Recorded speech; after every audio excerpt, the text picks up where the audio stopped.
आप सबको जय मसीह की Bible stories Hindi YouTube channel पर आप सबका स्वागत है।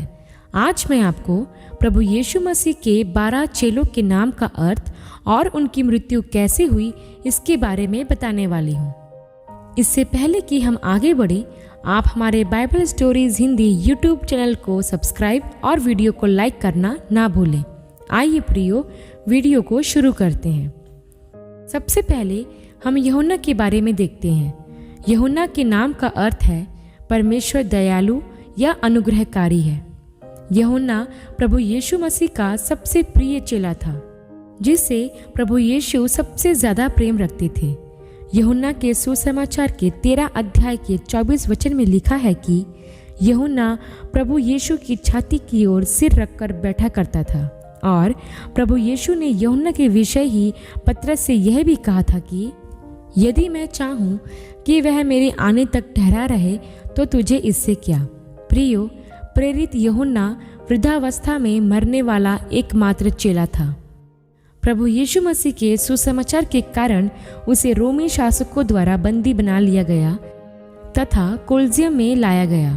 प्रियो, कोलिजियम रोम साम्राज्य का एक स्टेडियम था जिसे मनोरंजन के लिए बनवाया गया था, जहां उसे खौलते हुए तेल के हंडे में डाल दिया गया, लेकिन उस तेल से उसको कुछ भी हानि नहीं हुई, बल्कि इस घटना के बाद कोलिजियम में बैठे कई लोगों ने प्रभु यीशु पर विश्वास किया और मसीह को ग्रहण किया। इसके पश्चात प्रेरित यूहन्ना को रोमी शासकों द्वारा पतमुस नामक टापू पर भेज दिया गया, जहां पर प्रभु यीशु ने उसे अंत के दिनों का प्रकाशन दिया और वहीं पर उसने प्रकाशित वाक्य की पुस्तक को भी लिखा। वृद्धावस्था के कारण उसे वहां से मुक्त कर दिया गया, जिसके बाद वह इफिसुस में आए, जहां उनकी सन 98 ईस्वी के कुछ समय के पश्चात प्राकृतिक मृत्यु हो गई। इसके बाद हम शमौन के बारे में देखते हैं प्रियो, जो पतरस कहलाता था। इसके नाम का अर्थ होता है चट्टान। प्रभु यीशु ने पतरस के विषय में कहा था कि मैं इस पत्थर पर अपनी कलीसिया बनाऊंगा और अधोलोक के फाटक उस पर प्रबल ना होंगे। और जैसा प्रभु यीशु ने कहा था, प्रभु के स्वर्गारोहण के बाद पतरस ने अपना सबसे पहला प्रचार किया और उसके प्रचार से 3000 लोगों ने प्रभु पर विश्वास भी किया और बपतिस्मा भी लिया, जिसका वर्णन आपको प्रेरितों के काम की पुस्तक के पहले से दूसरे अध्याय में देखने को मिल जाएगा। पतरस को ईस्वी सन 66 के आसपास सम्राट नीरो के सताव के समय में उसी के कहने पर क्रूज पर उल्टा लटकाया गया। उसने कहा था, जिस तरह मेरा प्रभु क्रूज पर लटकाया गया, मैं इस योग्य नहीं हूँ कि मुझे भी वैसा ही लटकाया जाए, इसलिए मुझे क्रूज पर उल्टा अर्थात सिर नीचे पैर ऊपर करके लटकाया जाए। पतरस को रोम में वेटिकन सिटी में टाइबर नदी के पास क्रूज पर उल्टा लटकाया गया। ऐसा कहा जाता है प्रियो कि सम्राट नीरो, जो मसीही लोगों से काफ़ी नफरत करता था, उसने पहले पतरस के सामने उसकी पत्नी और बच्चों को मरवाया, फिर उसी के कहने पर उसे क्रूज पर उल्टा लटकाया। इसके बाद हम अंद्रियास के बारे में देखते हैं। अंद्रियास प्रेरित पतरस का छोटा भाई था। इसके नाम का अर्थ होता है बहादुर। जब प्रभु यीशु ने यूहन्ना से बपतिस्मा लिया, तब अंद्रियास वहीं था। वहां घटित घटनाओं से प्रभावित होकर अंद्रियास प्रभु यीशु के पीछे हो लिया। इस तरह वह प्रभु यीशु का सबसे पहला शिष्य बना। अंद्रियास ही ने अपने भाई पतरस को प्रभु यीशु के बारे में बताया और उसके द्वारा पतरस भी प्रभु यीशु का शिष्य बना। अंद्रियास को ईस्वी सन 60 के आसपास यूनान के एक शहर पटरास में एक्स आकार के क्रूज पर बांधा गया। अपने भाई पतरस के समान वह भी अपने आप को इस योग्य नहीं समझता था कि उसे प्रभु यीशु की तरह मारे, इसलिए उसे एक्स आकार के क्रूज पर उसी के कहने पर कीलों से नहीं ठोका गया, बल्कि वहां पर उसे रस्सी से बांधा गया, जहां वह 3 दिन तक बंधा रहा। इस दौरान भी उसने प्रभु यीशु का प्रचार करना नहीं छोड़ा और उस क्रूज पर लटके हुए वह आते जाते लोगों को सुसमाचार सुनाता रहा। कई लोग क्रोधित होकर उस पर पथराव भी करते थे, लेकिन कई लोगों ने यीशु पर विश्वास भी किया।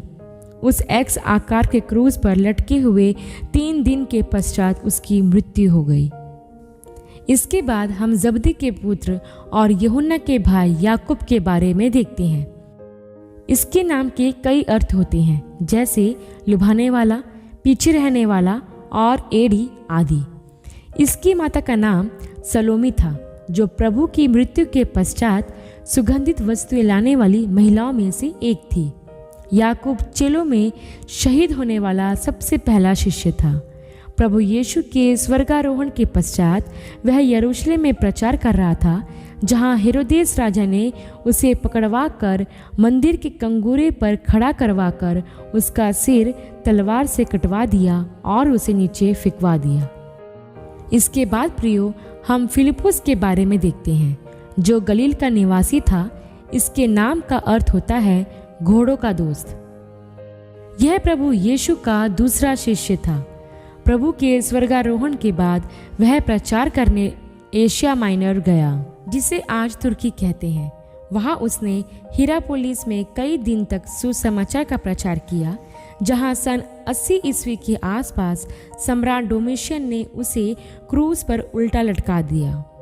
कुछ इतिहासकारों का कहना है कि जब उन्हें क्रूज पर लटकाया गया तब एक भूकंप आया, जिससे वहां के लोग घबरा गए। तब फिलिपुस ने उनकी सुरक्षा के लिए प्रार्थना की, जिसके बाद वहां खड़े लोगों ने उसको छोड़ने का आग्रह किया, लेकिन उसे छोड़ा नहीं गया और उसकी मृत्यु हो गई। इसके बाद हम मत्ती के बारे में देखते हैं, जो एक चुंगी लेने वाला था। इसके नाम का अर्थ होता है परमेश्वर का दान। मत्ती ने कई देशों जैसे इथोपिया, मैसेडोनिया, सीरिया में प्रचार किया। मत्ती की मृत्यु के विषय में कुछ परंपरा का कहना है कि वह प्राकृतिक मृत्यु मरा। कुछ कहते हैं कि इथोपिया में उसे तलवार से मारा गया, लेकिन कुछ का कहना है कि उसे इथोपिया के किसी राजा ने पहले बिस्तर पर कीलों से ठुकवा देने का आदेश दिया। उनके पूरे शरीर को कागज, गंधक, तेल, डामर तथा झाड़ झंकार से ढक दिया गया और आग लगा दिया गया। इस प्रकार मत्ती की मृत्यु हुई और वह शहीद हुआ। इसके बाद बरतुल्मै के बारे में देखते हैं। उसके नाम का अर्थ होता है तलमै का पुत्र, क्योंकि इब्रानी भाषा में बर का अर्थ होता है पुत्र और तुल्मै उसके पिता का नाम था। बरतुल्मै ने भारत सहित कई देशों में प्रचार किया। इसने मत्ती रचित सुसमाचार का इब्रानी भाषा में अनुवाद भी किया था, जिसे वह भारत लाया। परंपरा के अनुसार बरतुल्मै को बारबूस राजा की आज्ञा से आर्मेनिया में ईस्वी सन 71 के आसपास चमड़ी उतारकर क्रूज पर चढ़ाया गया। फिर उसका सिर कलम किया गया और उसके पुत्र को समुद्र में फेंक दिया गया। इसके बाद हम थोमा के विषय में देखते हैं। इसके नाम का अर्थ था जुड़वा। यह वही चेला था जिसने कहा था कि जब तक मैं प्रभु यीशु के पंजर में अपना हाथ न डाल लूं, तब तक मैं विश्वास नहीं करूंगा कि यीशु जी उठे हैं। थोमा को दिदुमुस भी कहा जाता था। थोमा ने पहले मध्य पूर्व में प्रचार किया, फिर वह प्रचार करने भारत भी आया, जहां वह ईस्वी सन 49 के आसपास पहुंचे। वहां उन्होंने बहुत प्रचार किया और 7 कलीसियाओं की स्थापना भी की। थोमा ने उत्तर भारत, पंजाब, चीन और केरल तक प्रचार किया। जब वह माइलापुर की पहाड़ी पर प्रार्थना कर रहे थे, तब लोगों ने तंग आकर उन्हें भाले से भेद दिया। इस पहाड़ी को वर्तमान में थॉमस माउंट के नाम से जाना जाता है।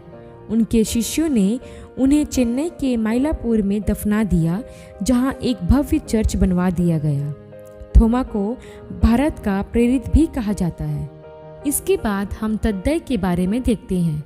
उसे तदियुस भी कहा जाता था। इसके नाम का अर्थ है हार्दिक। इसे यहूदा के नाम से भी जाना जाता था।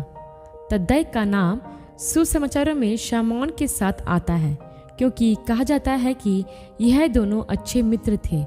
तद्दै ने आर्मेनिया में प्रचार किया, जहां उसे ईस्वी सन 50 के आसपास तीरों से भेजा गया। इसके बाद हम शमौन कनानी के बारे में देखते हैं। इसके नाम का अर्थ है उसने सुना है। इसे शमौन जेलोतेस के नाम से भी जाना जाता था। माना जाता है शमौन पतरस से अलग पहचान देने के लिए उसे शमौन कनानी या शमौन जेलोतेस कहा जाता था। जब यह प्रभु का शिष्य बना तब उसकी उम्र 40 वर्ष रही होगी। ब्रिटेन के लंदन में भी प्रभु का प्रचार किया और कई आश्रयक्रम भी किए। उनकी मृत्यु के विषय परंपराओं की अलग अलग मान्यता है। कुछ का कहना है कि वह स्वाभाविक मृत्यु मरे, वही कुछ का कहना है कि उन्हें सूली पर चढ़ाया गया। वही कुछ मानते हैं कि उनके शरीर के 2 भाग कर दिए गए थे।